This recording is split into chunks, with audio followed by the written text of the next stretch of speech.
ஆ. விஜய் வரும்போதே 8%லேருந்து 4ஆ மாறிடுச்சு. சரி. அண்ணாமலை வந்த பிறகு அந்த 4 2000ன்ற மாதிரிலாம் விமர்சனம் வைக்கிறாங்களே, சார் அது சார் நீங்க சொல்றதெல்லாம் ஏத்துக்கக்கூடிய விஷயங்கள். நீங்க தமிழ்நாடு நிலவரம் சிந்திச்சு யோசனை பண்ணி, என்ன வளர்ச்சி, என்ன தமிழ்நாட்டினுடைய நம்முடைய பங்கு அப்படின்னு யாருமே இளைஞர் சமுதாயம், பெரியவர்கள், பெண்கள்லாம் நினைக்கிறது இல்ல. ஏன் சொல்றேன்னா, இப்ப வந்து பிஜேபி ஆள் தான் ஒரு அண்ணாமலை. அண்ணாமலை வந்து தமிழ்நாடுடைய பிஜேபி லீடரா இருந்தாரு. அப்ப இருக்கும்போது ஏக காலத்துல திராவிட இயக்கத்தினுடைய டிஎம்கே ஆட்சிய குற்ற பின்னணி, அதாவது ஒவ்வொரு டீமா முதல் குற்றப்பத்திரிகை சொல்றாரு. 2வது சொல்றாரு. 3வது சொல்லி இவன் குற்றவாளி, திருடப்பட்டிருக்க, இவ்வளவு பணம் நீ கொள்ளையடிச்சிருக்கன்னு சொல்லி, நீ பணம் வாங்கினியா இல்லையா? என்னுடைய கேள்விக்கு பதில் சொல்லு. உன்னுடைய சொத்து மதிப்ப காட்டு. இப்ப அ ஆ க ம். யாரு அண்ணாமலை தனித்து போட்டிங்கிறாரு. சார் அண்ணாமலை வந்து அவரை நான் என்ன சொல்றேன்னா, அவர் ஐபிஎஸ் படிச்சாலும் படிப்புக்கு இதுக்கு சம்பந்தமே கிடையாது. நீ திராவிட கழகத்துல பணம் வாங்குனியா? வாங்கலையா? உன்னை ஏன் தமிழ்நாடு பொறுப்புல இருந்து யார் எடுத்தது? நீ மோடி அரசுல இருந்த. நீ இப்ப வந்து உன்னை எடுத்தாச்சு. நயினா நாகராஜன் போட்டாச்சு. அத பத்தியெல்லாம் பிரச்சனை கிடையாது. நீ இப்ப ஏன் மோடி, அமித்ஷாவை பார்க்க போயி, நீ என்னத்த ரிசைன் பண்ற? நான் இந்த விஷயத்துல அ, நான் கேட்கறது, அ. நாம் தமிழர் கட்சியுடைய ஓட் பெர்சன்டேஜ் இன்னும் குறையுமா? இல்ல அது இன்னும் வீரியமா செயல்படும்னு நினைக்கிறீங்களா? அதாவது குறையிறதுக்கான வாய்ப்புகள் கிடையாது. ஏன்னா, இப்ப பணம் குடுத்து, கவர்ச்சிகரமா அறிவிப்பும் குடுத்து, இப்ப நாம வந்து அ கிட்டத்தட்ட ஒரு 19,17,000 உங்களுக்கு 537 வாக்கு நாம் தமிழர் பெற்றிருக்காங்க. எங்கேயும் தோல்வி இல்ல. தோல்வி எல்லாம் மரண அடி. இதுல இருந்து வாக்கு வங்கி குறைய வாய்ப்பே கிடையாது. காரணம் என்ன? உண்மையான தமிழன். தமிழ் தேசியத்தை நேசிக்கிற ஆளு. நான் என்ன சொல்றேன்னா, ஆனா இதே தான் விஜய் வரும்போது சொல்லியிருந்தீங்க. 8%ல இருந்து குறைய வாய்ப்பு இல்ல அப்படின்ற மாரி. ஆனா விஜய் வந்த பிறகு அடிச்சு 4ஆ நீங்க சொல்ற கரெக்ட். நான் கார் தரேன்னா சீமான் ஜெயிச்சிருப்பாரு. நான் வந்து வீடு தரேன்னா சீமான் ஜெயிச்சிருப்பாரு. நான் ஒரு பைக் தரேன்னா சீமான் ஜெயிச்சிருப்பாரு. நான் ஒரு 6 சிலிண்டர் தரேன்னாக்க சீமான் ஜெயிச்சிருப்பாரு. ரூ. 3000 பணம் தரேன்னா சீமான் ஜெயிச்சிருப்பாரு. யார் பணத்தை யார் குடுக்குறது? உனக்கு என்ன தகுதி இருக்கு? நீ அரசினுடைய கஜானாவுல வந்து சீட்ல வந்து உனக்கு வெட்கமா இருக்கா? வெட்கம் இல்ல இல்லையா? இப்ப நீ 8,000 உங்களுக்கு ஆரம்ப சுகாதார நிலையத்துக்கு பிரைவேட்ட விட போனேன்.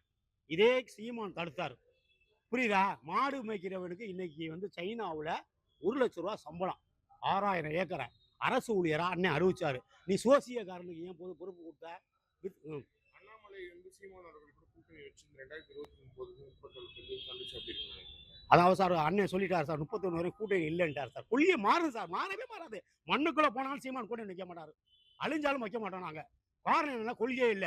பிஜேபியால் உருவாக்கப்பட்டவரா அண்ணாமலை. 1996 ஒரு அண்ணாமலை, 2026 அண்ணாமலை. 2 பேரும் சேர்ந்து தமிழ்நாட்டுல வில்ல வெட்டுறது அமித்ஷா டீம். இதுல மாற்றுக்கிறதே கிடையாது. நிதி உதவி, பண உதவி, கட்டமைப்பை தமிழ்நாட்டை சூறையாடணும். அதை பிஜேபிக்கு கால் ஊனணும். பிஜேபிக்கு கூட்டணியில அது அகால மரணம். அதனால வந்து சொந்த முயற்சியிலே வரல. மத்திய அரசோட ஆளு மாற்றுக்கிறது ஏதாவது இருக்கா? இதுக்கு பின்னால ஏடிஎம்கேல சில கட்சியில போகாதெல்லாம் வந்து சேர போறாங்க. அதனால எங்களுக்கு ஒரு பாதிப்பே கிடையாது. மக்கள் வாட்ச் பண்றாங்க. அன்றாட பிரச்சனை சந்திக்கிறாங்க. தமிழ் மக்கள் யார் யார் உண்மைங்கிறதெல்லாம் தெரியும். வரும் காலத்துல வந்து வாங்கின வாக்கு வங்கியை விட்டு சீமானம் கீழே போகாது. 1000 கூடும், 5000 5,00,000 கூடும். காரணம் உண்மையா இருக்கிறோம். நாங்க வந்து மே 18 பாத்தீங்கன்னா ஏகப்பட்ட மக்கள் வந்து தன்னிச்சையா வந்திருக்காங்க. அதனால தமிழ் தேசியம் அழிஞ்சு போச்சு சார். இதை மீட்கிறதுக்கு ஒரே சீமான் இருந்தா தான் தமிழ்நாடு. சீமான் இல்லைன்னா தமிழ்நாடு இல்ல. வேற என்ன சொல்றீங்க?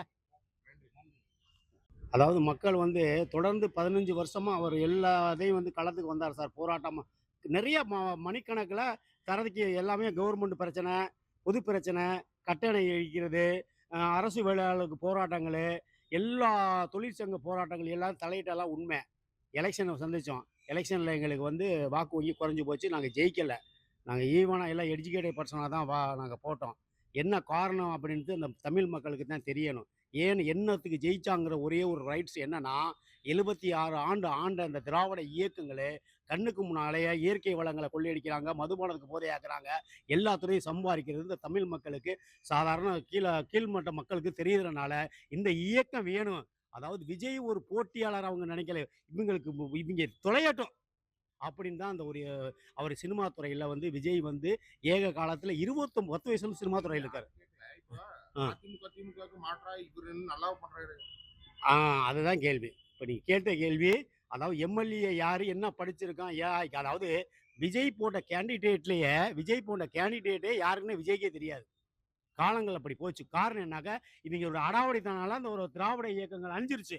இனிமே தரையில வந்து திராவிட இயக்கத்துக்கு வேலை கிடையாது. சொல்றேன் புரியுங்களா? திராவிடத்தையும் தமிழ் தேசியம் எடுத்து வந்த விஜய் சார் அவர்கள். அவர் என்ன சொல்லிட்டாருன்னா, கவர்ச்சிகரமான ஒரு த இத அறிவிச்சாரு. ஒரு குடும்பத்துக்கு வந்து ஏக காலத்துல திராவிட இயக்கம் ரூ. 1000 குடுத்துச்சு. நான் ரூ. 2500 தர்றேன்ட்டாரு. வீட்ல வேலை இல்லையா? ரூ. 4000 ஸ்டைபண்ட் தர்றேன். தொழில் பண்றியா? தொழில் கடன் ரூ. 25,00,000 தர்றேன்ட்டாரு. புரியுங்களா? அப்போ கல்யாணமா? அதுக்கு பட்டு புடவை நகை தரேன்னு இருக்காரு. குழந்தை பிறந்தா பணம் தரேன்னு இருக்காரு. அதாவது பெண்கள் ஓட்டு முக்கியமா கவரப்பட்டிருக்கு. பெண்களுக்காண்டி எல்லா திட்டத்தையும் அறிவிச்சுட்டாரு. அதுதான் முக்கியம். சிலிண்டர் 6 சிலிண்டர் தரேன்னு இருக்காரு. தர முடியலையே, தரலையே இன்னும். ஆ சரியான கேள்வி. அதாவது நிதிநிலை அறிக்கை அவர் சொல்லல. வந்தாரு, ஆட்சி அமைச்சாரு. ஆட்சி அமைச்ச உடனே என்ன சொல்றாருன்னா, அ ம கஜானாவுல பணம் இல்லங்கிறாரு. அப்ப ஏக காலத்துல தமிழ்நாடு அரசு வந்து 10,500,000 கோடி கடன் உனக்கு தெரியுமா? தெரியாதா? எவ்வளவு ஊடகங்கள் நீ நடிகர் உனக்கு தெரியாம இருக்கக்கூடிய விஷயங்கள் கிடையாது. நீங்க இத புரிஞ்சுக்க நீ சொல்லி, இப்ப நீ இது வந்து சொல்றது சரியில்ல. நான் சார் நீ உன் மகா கல்யாண மண்டபத்த விப்பியோ, உன் சொத்து வப்பியோ, இல்ல ஆதவர்சனா சொத்து வப்பியோ எங்களுக்கு அது அவசியம் இல்ல. சொன்னத செய்யணும். இதுதான் என்னுடைய கணக்கு. ஏன்னா ஆதவர்சனா வந்து உன் கட்சிக்கு அதுக்கு சம்பந்தமே இல்லாதவரு. நீ என்ன சொன்ன 30 வருஷம் எனக்கு என் தொண்டர் கஷ்டப்பட்டவனுக்கு தான் பொறுப்புன்னு சொன்ன எம்எல்ஏ சீட்டுங்கிற. அத தாண்டி 106 பேருக்கு நீ எம்எல்ஏ சீட்டு குடுத்துருக்க. அதாவது கமர்ஷியலா சம்பாரிக்கணும், ஆடம்பரம் இருக்கணும். உன்னுடைய சொத்து மதிப்பு என்ன? நீ காமராஜர் படத்த போட்டிருக்க. காமராஜர் கொள்கைய நீ பின்பற்றணும். காமராஜர் சாகும்பொழுது ரூ. 106 தான் பணமே பையில இருந்துச்சு. அவர் காலத்துல வந்து 9 மினிஸ்டரா இருந்தாரு. அதனால வந்து நீ எனக்கு அதெல்லாம் சார் கவர்ச்சிய சொன்னதுனால பெண்கள் இன்னைக்கு போட்டாங்க. இன்னைக்கு ரோட்ல பெண்கள் போராட்டம் பண்றாங்க. மதுபான கடை 717 மூடுறேன்னு சொன்னாரு சார். டெஃபினெட்லி மூடல. பிரச்சனைகள். 400 தான் மூடியிருக்காங்க. அதுல ஏகப்பட்ட பிரச்சனை. அதே சமயத்துல வந்து இந்த மணமகிழ் மன்றம் 1066 இருக்கு. டாஸ்மாக் வந்து 4600 சொச்சம் இருக்குது. புரியுங்களா? மதுபானத்த இப்ப என்ன கையில எடுத்திருக்காருன்னா, போராட்டம் பண்றான். இங்க கடைய அடைச்சா இங்க தொறக்க சொல்றான். அங்க வந்து இந்த பணியாளர் போராட்டம் பண்றான். இத மையமா வச்சு இப்ப பிரைவேட்ல குடுத்துருவோம்னு சொல்லிட்டு ஐஏஎஸ் எல்லாம் மீட்டிங் போட்டாங்க. பிரைவேட்ல வந்து டாஸ்மாக் போக போகுது. வருமானம் தேவை. சொன்னத குடுக்கணும். இவர் ரூ. 1000 தான் போட்டிருக்காரு.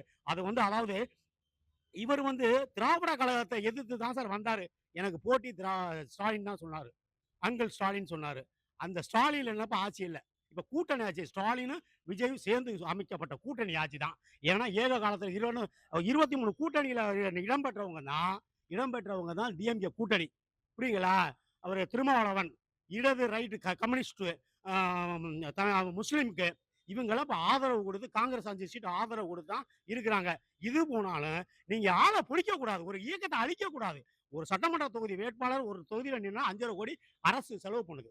நீ சாதாரணமா எல்லாத்தையும் வாபஸ் ரிசைன் பண்ணிட்டு வர சொல்ற. இந்த பணத்த யார் குடுக்குறது? நீ புள்ளைய புடிக்கிறியா? எம்எல்ஏ புடிக்கிறியா? மக்கள் தேவை செய்றாதா? இதெல்லாம் காலத்துக்கு பதில் சொல்லணும். உன்ன ஆட்சி